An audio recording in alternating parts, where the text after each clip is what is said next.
When I was a PhD student myself, I benefited a lot from some of these workshops that I attended. So I really feel that now that I am an academic myself and I teach, I feel that it's my time to sort of be on the other side and help younger students sort of figure their way out. I think each time I come, I realize that there's just a lot of really good, grounded empirical research that's going on in India. I think one thing that as PhD students we all struggle with is isolation.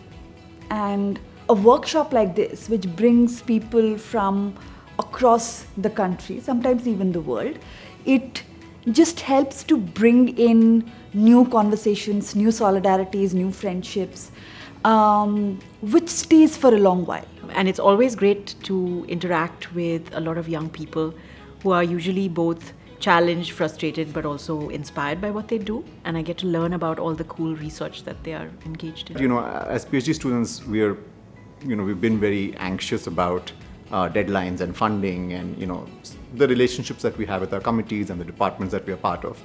And I think this space allows you to take a step back from all of that for a couple of days and just really kind of freely talk about what your interests are, whether you're going in the right direction, maybe complain a bit, but also most importantly, get a lot of insight from people who have been through this process.